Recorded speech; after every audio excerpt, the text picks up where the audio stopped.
안녕하세요. 불교 이해 시작하겠습니다. 저번 화에서 이제 일례가에 대해서 말씀을 드리고 이제 일례가에서 다시 역교회로 떨어진 이유 뭐 이런 것들 말씀드렸죠. 그럼 일례가에서 다시 불연가가 어떻게 되느냐 이것에 대해서 이제 이야기할 차례인데, 그 전에 먼저 오늘 내용이 좀 먼저 깔려야지 그 다음 내용을 이야기하기가 좀 편할 것 같아서 먼저 이야기하겠습니다. 오늘 제목이 뭡니까? 깨달음은 뒤로 가지 않는다. 무슨 말이지? 자, 여러분들 불교에서 깨달음을 제가 이제 보통 이야기하잖아요. 예류가의 그 정의가 뭐였습니까? 제가 1차 각성의 정의가 뭡니까? 예류가의 정의는 사실 제가 말씀드리자면 내 삶이 완전히 바뀌는 경험을 한번 해본 사람이 예류가입니다. 나의 삶이 바뀐다는 표현을 하자면 내 삶이 왜 바뀔까요?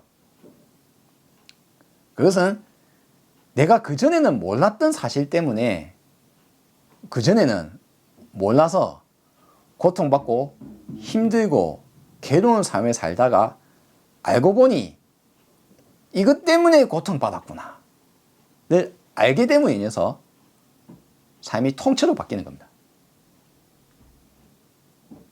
그걸 알게 됨으로 인해서 그 사람에게 벌어지는 일 중에 첫 번째는 뭐냐면, 이때 벌어지는 일이 참회가 벌어집니다. 보통 참회라고 하면 다른 사람한테 잘못을 빈다거나 이런 생각을 좀 하실 수 있어요. 근데 실제로 불교에서 진정한 참회는 내가 몰라서 내가 고통받아왔다는 사실을 알게 될 때 이 사람의 눈물이 줄줄 흐릅니다. 내가 이걸 몰랐구나. 내가 이걸 몰라서 내가 고통받아왔구나. 저 같은 경우에서 1차 각성에 94년도 대학교 다닐 때 이제 1차 각성에 했었습니다. 1차 각성 할 때 어땠습니까?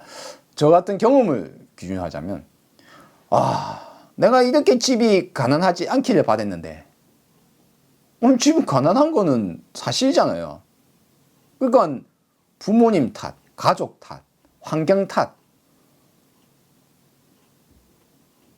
집이 가난하지 않았으면 나는 행복할 텐데, 부모님이 돈을 좀 잘 갖다 줬으면 나는 당당하게 살 텐데, 지금 이 겪는 고통도 부모님 탓이고 가족 탓이고 환경 탓이라고 생각을 하고 있었던 겁니다. 그것이 바뀌기를 원했던 거예요. 근데 내가 원한다고 해서 갑자기 부자가 될 수도 없잖아요. 부모님 탓으로 내가 부모님을 원망한다고 해서 부모님이 돈을 갑자기 벌어오지는 않잖아요. 무상에 대해서 공부를 하면서 세상이 원래 그런 것에 대해서 내가 그렇지 않기를 바란다고 해서 바뀌지 않는다. 강물에 떨어진 바위가 내가 떠들 올라가길 하고 외친다고 해서 그 바위가 물에 다시 떠오르지 않는다. 근데 자신의 과거를 돌이켜보니까 그런 게 너무 많은 거예요. 남 탓. 제일 큰 것이 남 탓이었습니다. 남 탓을 많이 했고, 그래서 내가 무슨 남 탓을 했는가.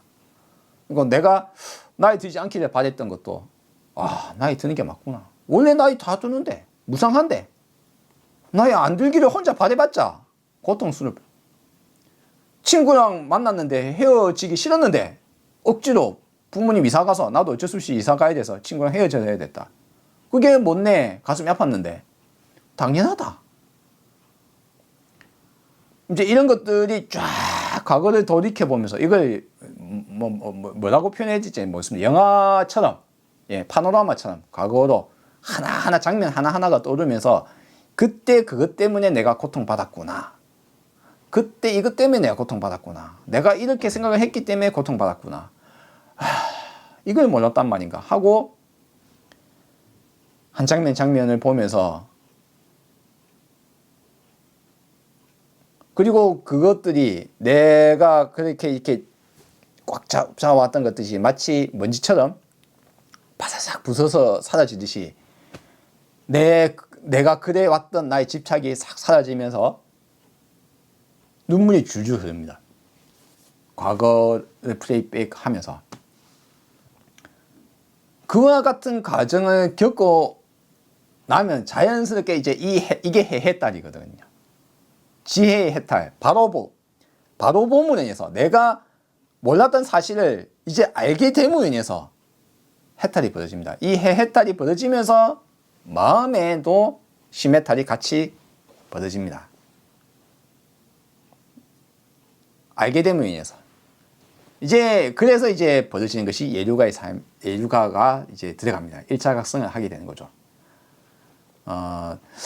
알다시피 예류가의 삶은 여기에서 끝이 아닌 거죠. 계속 그냥 행복하게 살았더라 하고 끝나면 동화처럼 좋았을 텐데, 어느 정도 그게 사람마다 달라요. 누군가는 한 달, 누군가는 뭐 3개월, 누군가는 6개월, 누군가는 1년, 더 길 수도 있습니다. 사람마다 다르지만 그 밝고 힘차게 사는 삶이 어느 순간 약간은 어두워지고 어느 순간 살며시 다시 심해탈이 벌어지지 않았던 과거와 비슷한, 겉으로 보기에는 일반인 다른 예류가를 겪지 않은 사람과 별 큰 차이가 없어 보이는 삶을 살게 됩니다. 그래서 누군가는 이렇게 이야기할 수도 있어요. 아니 뭐 예류가 별거 아니네. 근데 내부로 들어가면 전혀 다르다. 예류가, 그 사람이 알게 된 그 사실에 대해서는 그 사람은 다른 사람과 너무나 다르다. 예류가의 삶은, 예류가 이 1차 각성을 한 사람은 그 면에서는 내부적으로 반짝이고 있어요. 다른 사람들과는 다른 면에서 이 사람은 그걸 확연히 알게 된 그 사실은 다시는 잊어먹지 않습니다. 깨달음은 뒤로 가지 않습니다. 알게 된 사실, 까만색 종이처럼 나라는 종이가 있다면 그 종이의 일부분이 벗겨내면 속 내용이 보이겠죠. 그런 종이가 있다 칩시다. 이 부분을 벗겨냈다 이거예요. 보게 됐어요. 알게 된 사실은 그 부분은 다시 검어지지 않습니다. 내가 알게 된 사실은 이제는 다시 알 필요가 없어요. 다시 검어지지도 않습니다. 이게 아주 깨달음의 재미난 부분이에요. 그러면 왜 욕계를 떠십니까? 내가 몰랐던 나머지 부분이. 내가 아는, 한 방에 모든 걸 다 알면 부처예요. 예, 한 방에 알면, 다 알면 아난이 됩니다.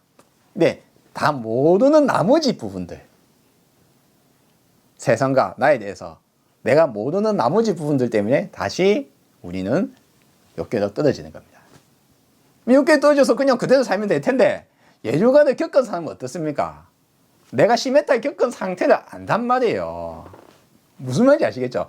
심해탈을 한번 겪어본 사람은 그 심해탈 상태가 너무 좋기 때문에, 정말 너무 좋아요. 심지어는 공부도 잘 되고 일도 잘 되고 주변 사람과 다 잘 돼요. 연애도 잘 되고 다 좋습니다. 농담이 아니고 그렇습니다. 그 심해탈을 겪은 사람은 그 심해탈 상태를 그리워하게 됩니다. 욕계에 떨어지는 삶이 별로 마음에 안 들어요. 그리고 어느 순간 자신이 무엇을 집착하고 있는지, 내가 무엇을 또 몰라서 헤매고 있는지를 알게 됩니다. 그 순간 그 종이의 나머지 어떤 일부분을 또 벗겨내서 보게 되는 순간, 하고 심해탈이 벌어지고 해해탈이 벌어지고 다시 이제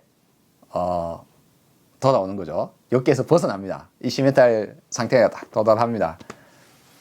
끝이면 좋겠는데 다시 얻어진단 말이에요. 이 과정이 이제 반복되는 것이 예류가의 삶이다. 그러면 느낌이 어떤 느낌입니까?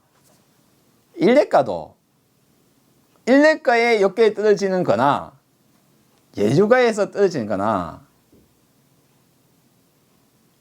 똑같다는 겁니다. 다른 것이 있다는 거죠. 다른 게 뭡니까? 다만 다른 것이 무엇이냐? 종이에, 말하는 종이에 거의 대부분을 벗겨서 한번 본 거예요. 한 번.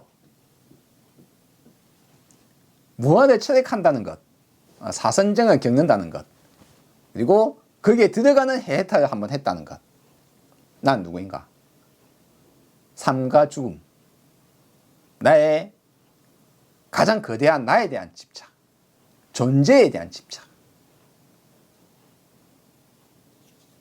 가장 거대한 질문, 가장 근원적인 질문, 가장 깊게 감춰져 있어서 잘 알 수 없는 부분을 알게 된 사람은 다시 엮여져 떨어져도 앞에 예류가 동일합니다. 내가 알게 된 사실은 이제 잊어먹질 않아요. 내 마음이 시메탈에서 벗어나서 다시 뭔가 이렇게 있지만 알게 된 사실 그 자체는 그냥 그대로 보게 됩니다. 이것이 예류가의 삶, 즉 불교에 뛰어든 사람들이 뭔가 하나라도 알게 되면 그 사람이 다른 사람과 다른 이유입니다. 뭔가 달라요. 제가 이거는 말씀드릴게요. 불교에서 뭔가 마음에 하나라도 딱 깨친 사람들은 다릅니다. 그 사람이 지금 시메탈 상태에 있거나 아니거나 상관없이 그 사람이 알게 된 그 사실에 대해서만큼은 그 사람은 확실하게 알기 때문에 다른 사람과 차이가 생길 수밖에 없어요. 그래서 이제 이 사람이 예류가의 삶을 사는 것이 이것이 바로 불교의 각성자의 삶입니다. 즉 예류가에 들어선 사람 한 번이라도 참회하고 내 인생이 바뀐 것을 경험한 사람, 해해탈이 벌어져서 시메탈도 같이 벌어진 사람, 이 사람은 결국 언젠가는 일례가에 도달한다. 도달합니다. 언젠가는 도달합니다. 그것이 바로 예류가의 삶이며 깨달음이 결코 뒷걸음질 치지 않는다. 이것이 중요한 이유입니다. 당신이 한 번 깨달은 사실은 다시 깨달을 필요가 없다. 완전히 알게 되는 그 사실 자체는 그대로 남는다. 1 플러스 1을 배우고 나면 1 플러스 1을 다시 배울 필요는 없다. 이게 불교의 특성이며 여러분이 지금 어둡거나 밝거나 상관없이 여러분이 한 번 알게 된 사실은 그대로 내재되어서 간다. 심지어는 그거는 뇌의 변화까지 주어버립니다. 이거 이제 제가 부채대기 편들에서 이야기 드렸다시피 불교에서의 해해탈은 이 사실 뇌에 강력한 충격을 줍니다. 그래서 옛날에는 이렇게 흘러갔던 흐름이 한번 새로운 길이 나오고 인해서 이게 강력한 길이 번개처럼 꽈등 하고 치고 나서 전에 이렇게 흘러갔던 것이 내가 맨날 저렇게 흘러갔구나. 근데 이번에 새로 알게 된 새로운 길, 이 길이 너무 강력하게 꽈등 치기 때문에 이제는 이렇게 과거에 흘러갔던 흐름으로 안 흘러가고 새 길로 사고가 흘러갑니다. 과거의 길이 잘못되었던 걸 알게 되었기 때문에 그 길로 가려고 해도 가지지가 않는 거예요. 내가 바뀝니다. 어쨌거나 이와 같은 내용들을 말씀드렸고 여러분이 이제 깨달음은 뒤로 가지 않는다. 알게 된 사실은 다시 배울 필요 없다.